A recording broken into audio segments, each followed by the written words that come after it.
In August 1923, a woman woke inside a makeshift shelter on Wrangel Island. There was fog outside. Beyond the walls were miles of tundra, sea ice, and cold water. The nearest mainland lay across the Chukchi Sea, north of Siberia. For weeks, she had heard no other human voice.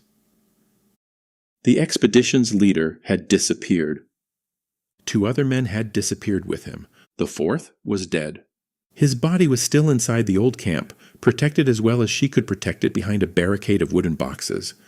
The woman's only living companion was a cat. Then she heard something. A ship? She could not know that yet. Sounds travel strangely in an empty place. Ice moves, canvas snaps, wind presses against wood. And when you have spent weeks waiting to hear another person, Everything begins to sound human. Exactly. But she went outside, and through the fog she saw the outline of a vessel. Her name was Ada Blackjack. When the expedition began, no one had appointed her navigator, hunter, physician, or leader. She had been hired to cook and sew clothing. She had not come north to claim territory or become famous. She had accepted the work because her son was ill, and she needed money to bring him home. Now a ship had finally reached the island.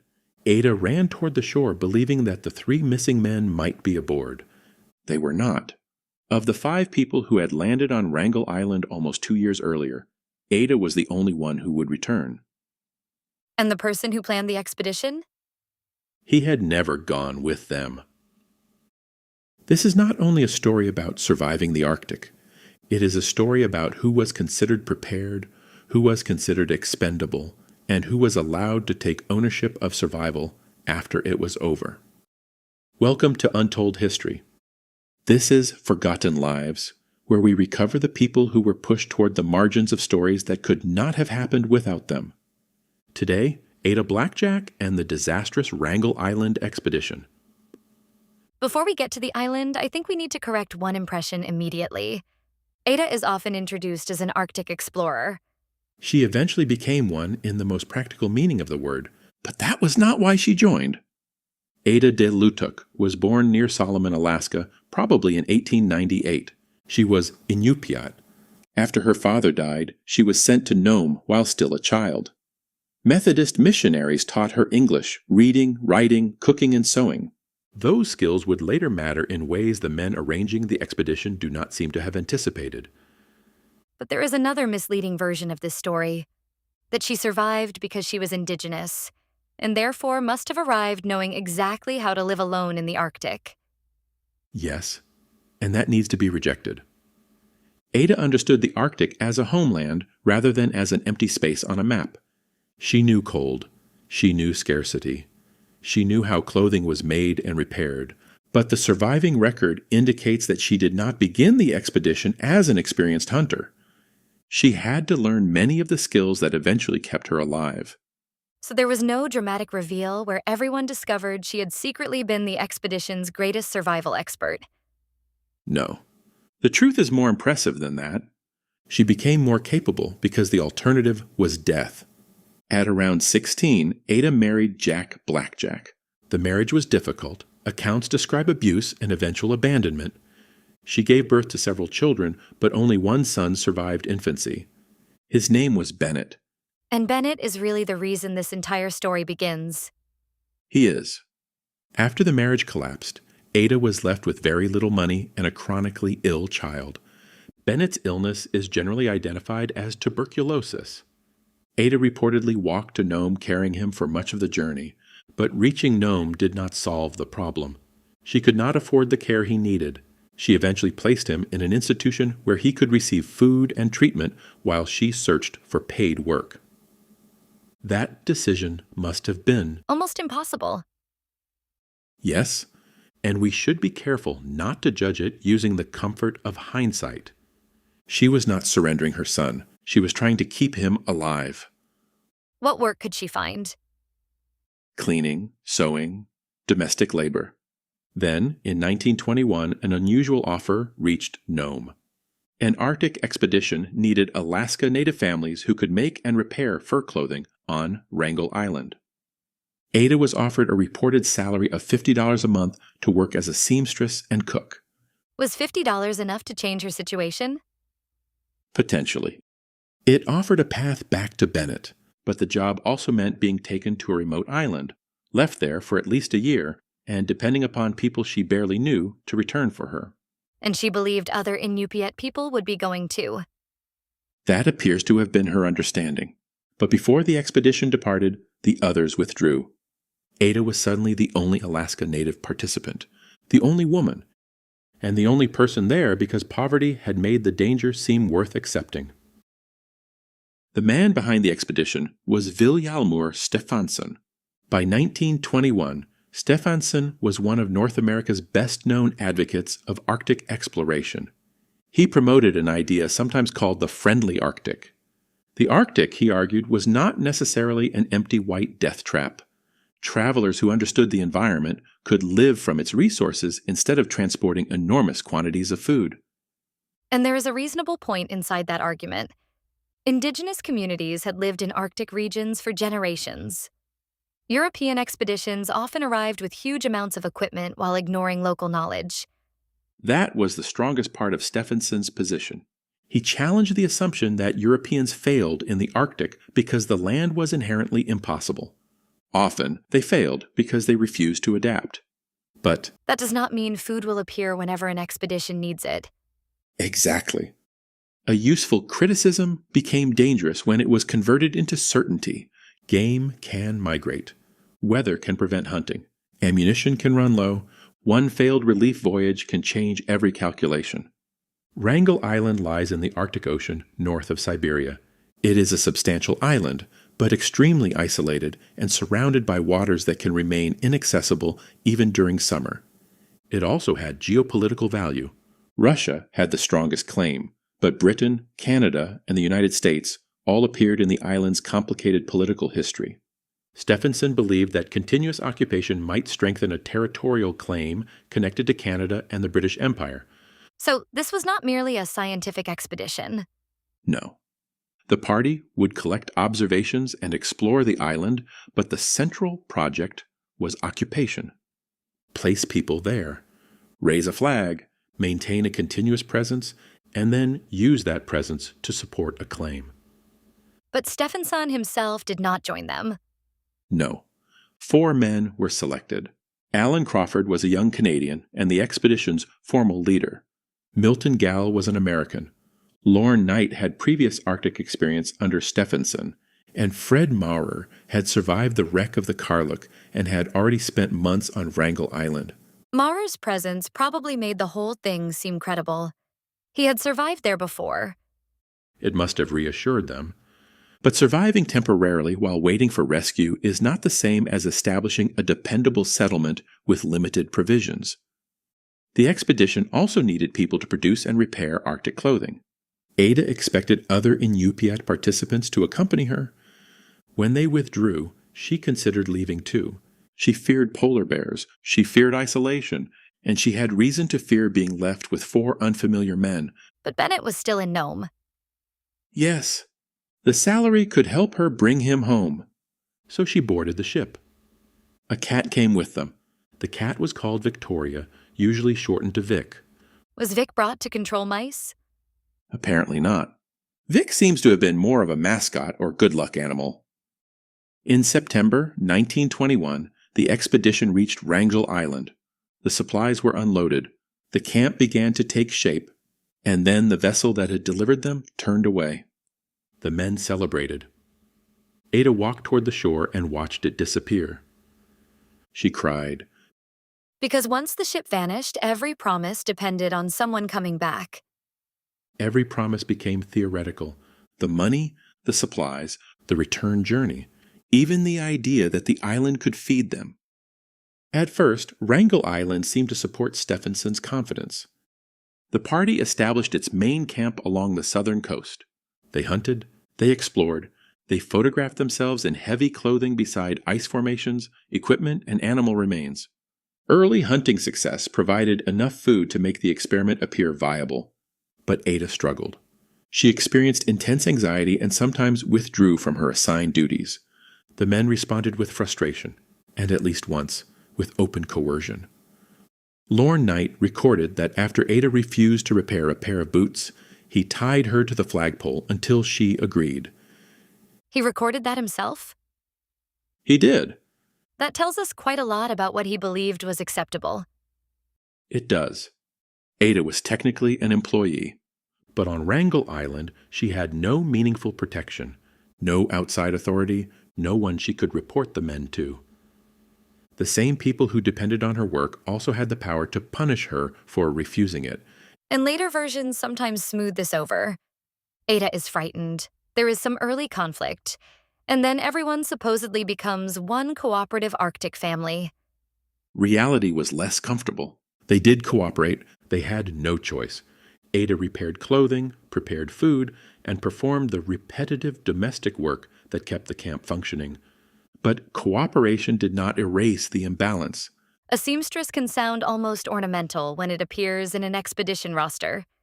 Yes, but a damaged boot in the Arctic is not a cosmetic problem. A split seam exposes skin. Wet fabric freezes.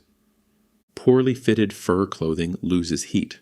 A small failure in clothing can become frostbite, infection, or immobility. Ada was maintaining part of the expedition's life support system. Before anyone called it survival work. Exactly. The first winter passed, then summer approached, and the party began watching the sea. A relief vessel was expected. It would bring supplies and perhaps carry some or all of them home. Days passed, visibility changed, ice moved offshore, the horizon remained empty. Did Stephenson simply fail to organize a ship? The failure had several causes. Funding was difficult. Political support was uncertain. Russia's claim made the expedition awkward, and when a relief attempt was finally organized, sea ice prevented the ship from reaching Wrangel Island. The exact share of responsibility assigned to money, politics, late planning, and ice varies between accounts. But from inside the camp, those distinctions meant very little. The ship did not come. The ship did not come. And now 5 people who had prepared for a limited stay faced another Arctic winter.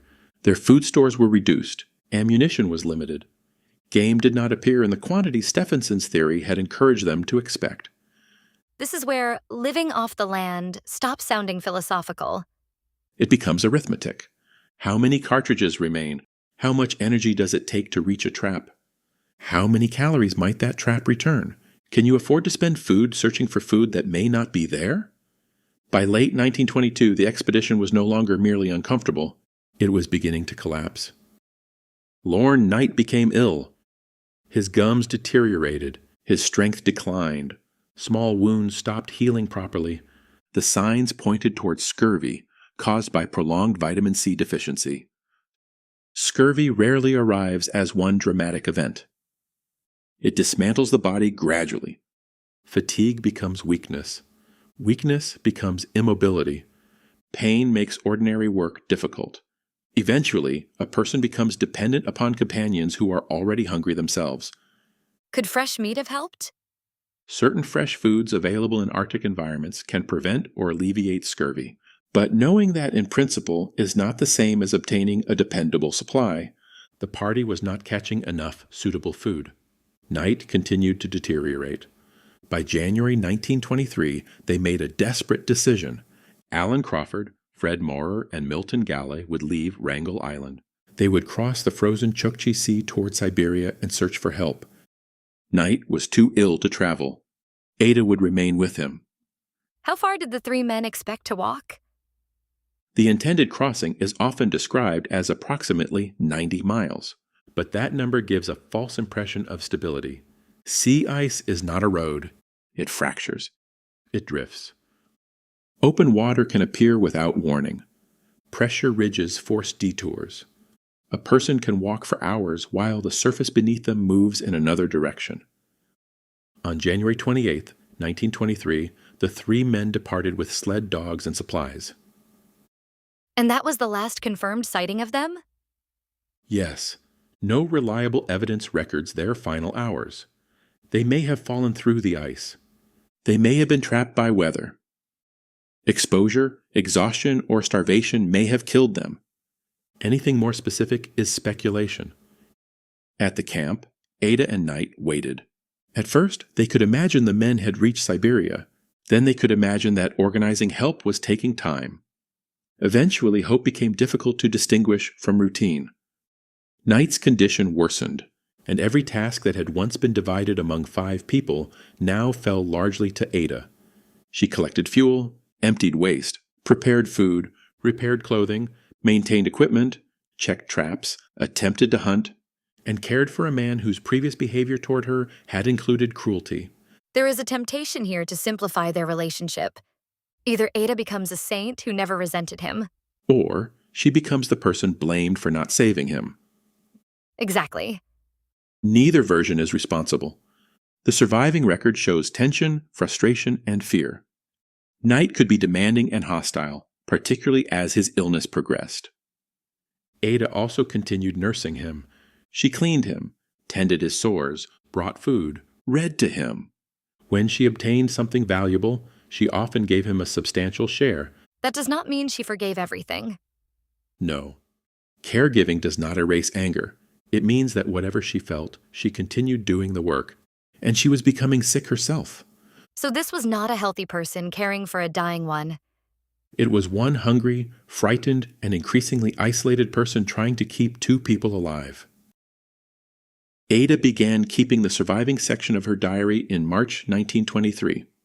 The entries are brief. They record weather, traps, chores, food, Knight's condition, and Ada's own health. There is very little of the polished language associated with published explorers. One day contains no animals in the traps. Another contains wood gathering. Another day records laundry, sewing, or pain. Which is probably closer to what survival actually feels like. Much closer. We often represent survival through a single, decisive act. A fire made in a storm, a dangerous animal driven away, a final climb over a mountain. Ada's record shows survival as accumulation.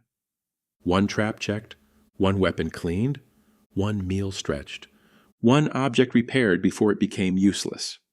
On May 21st, she practiced firing a shotgun at an empty tea tin. She hid it, then she cleaned both guns. I understand why she recorded that. There is pride in the moment, not because she had become an expert, because she had practiced something frightening and succeeded. That is an important difference. She is not suddenly transformed. She is learning in increments. Exactly. She became more familiar with the weapons. She improved at trapping. She hunted birds and gathered eggs. She worked with animal skins. She altered shelters designed for 5 functioning adults because the camp had become a hospital managed by 1 exhausted caregiver. Knight could no longer contribute. He became increasingly dependent on Ada. He could also become hostile. She sometimes avoided remaining close to him because his behavior frightened or exhausted her. Eventually, she moved into another shelter. On the evening of June 22nd, according to her later description, she left Knight following an emotional encounter. When she returned the following morning, he was dead. Do we know the exact date? Ada's formal type notice gives June 23rd. Her later narrative may indicate that he died the previous evening and was found on the morning of the 23rd. So the safest wording is that Knight died on or about June 23rd, 1923. Could Ada bury him? No. Moving the body alone would have been extremely difficult. The ground also made burial impractical. She could not bring herself to remove him from the sleeping bag, so she built a barricade around the body using wooden boxes, partly to protect it from animals. Then she moved into the storage shelter with Vic. And now she really was alone. She was the only living human being in the camp. But we need to be precise about the timeline. Ada spent almost 2 years on Wrangel Island. She did not spend 2 years completely alone. After Knight's death, she lived alone with Vic for approximately 8 weeks before rescue. Some versions turn that into 8 months. They do, presumably because a larger number feels more dramatic, but it is unnecessary. 8 weeks alone in an Arctic camp, with limited food and no knowledge that anyone is coming, is already extreme. And she could not simply stop and grieve. No. The work became more urgent. Ada strengthened the storage shelter with driftwood. She raised her sleeping area from the ground. She improvised a stove from kerosene containers. She constructed an elevated lookout so that she could check for polar bears before stepping outside. She continued trapping foxes. She hunted birds. She gathered eggs and roots when possible. She sewed clothing, and she made moccasins for Bennett. For a son she still did not know she would see again. Yes, we should not force too much symbolism onto a practical object, but the moccasins tell us something important. Ada's idea of the future remained specific. She did not only imagine Bennett in the abstract, she made something for him, something that assumed she would return. On August 20th, 1923, Ada heard the sound outside. Through the fog, a ship appeared. It was the Donaldson, commanded by Harold Noyce. Ada hurried toward the beach. At first, she believed Crawford, Maurer, and Gala might be aboard. Because even after all those months, no one had confirmed that they were dead. Exactly. Their absence told her what the silence had already suggested. No one else from the original expedition had survived to return. The rescuers found Ada physically diminished, but alive. They found the camp she had kept functioning. They found Knight's body behind the barricade. They found photographs, diaries, and other expedition records. And they found Vic. Photographs taken after the rescue show Ada aboard the vessel holding the cat. This should be the end of the ordeal. It should. But rescue ended the physical isolation. It did not end the struggle over what Wrangel Island meant. When Ada returned, newspapers immediately recognized the shape of a sensational story. A woman alone in the Arctic, 4 missing or dead men, a surviving cat. She was described as a female Robinson Crusoe. That sounds flattering until you realize it replaces her actual identity with a European fictional character. And converts a politically complicated expedition into a clean adventure story. The press also treated Ada with suspicion. How had the person considered least prepared survived when all 4 men had died? Had she cared properly for Knight? Why had she moved into another shelter? Could she have done more? She had kept him alive while feeding them both and running the camp. Yes. But Ada was forced to demonstrate not only that she had survived, she had to demonstrate that she had served correctly until the end. That expectation appears repeatedly in histories involving women, employees, and indigenous participants. Ada returned carrying evidence of her labor, including Knight's records and her own diary. But other people were better positioned to publish, lecture, and interpret the expedition. Stephenson produced his version. Noyce had his version. The families of the dead had grief, questions, and understandable anger. Ada did not have the same public authority. Or the same financial power. Institutional accounts indicate that she did not receive all the money she expected, and received no royalties from books that used her experience. She wanted to return to Bennett.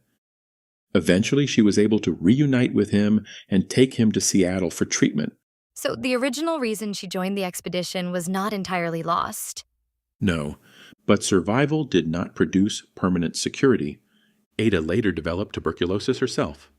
At different periods, her children again had to live apart from her. She remained financially vulnerable. For the men who promoted the expedition, Wrangel Island became publication, reputation, and controversy. For Ada, it remained something more difficult to sell. A job she had accepted under pressure, a place where 4 companions vanished or died, and a story that strangers repeatedly asked her to relive. There is one phrase that appears repeatedly in stories about Ada. People say she arrived with no survival skills. I understand what they are trying to emphasize, but that does not seem completely right. It is too absolute. Ada possessed several skills that were essential to survival. She could sew and repair clothing. She could read and write. She could observe, organize work, and maintain routines. She had experience with cold, physical labor, and Arctic clothing. What she lacked was experience in tasks conventionally assigned to the men, particularly hunting and operating weapons. So the mistake is defining survival skill as only the dramatic part. Exactly. Shooting, navigating, building a boat, those activities photograph well. But the expedition also depended on dry clothes, repaired equipment, sanitation, rationing, and ordinary routines. Ada's work was already survival work before the crisis. Then, when the original division of labor collapsed, she expanded into everything else. She did, and she did not survive by transforming into a fictional lone warrior. She built a system. She practiced with the gun. She cleaned it. She checked traps.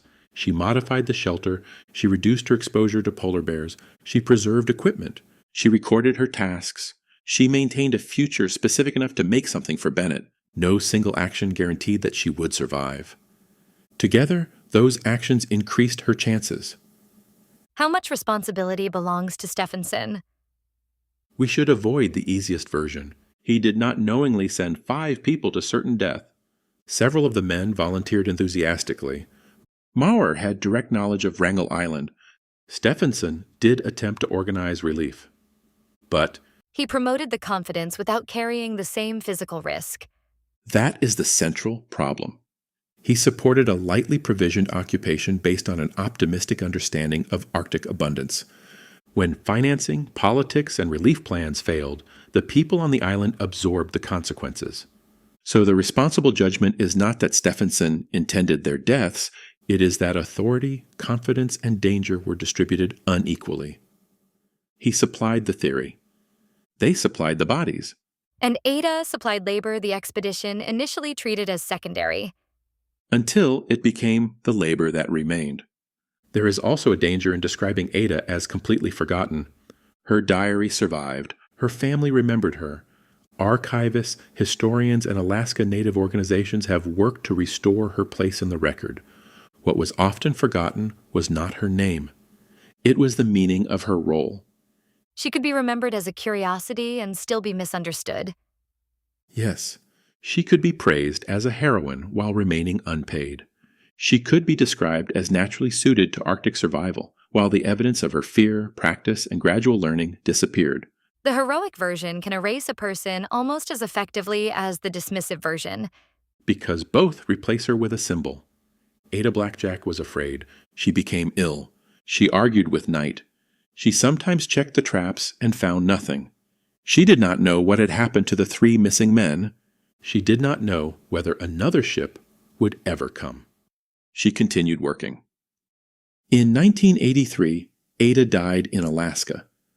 Her gravestone identifies her as the heroine of the Wrangel Island expedition. The description is deserved, but perhaps the more important correction is simpler. She was not the expedition's accidental passenger. She was not merely the woman left behind. When every original plan had failed, Ada became the person who made survival possible. For herself, at last. For herself, and for the chance to return to the child waiting beyond the ice. The explorers went to Wrangel Island hoping to claim a piece of the Arctic. Ada Blackjack left it with something they never secured. A future.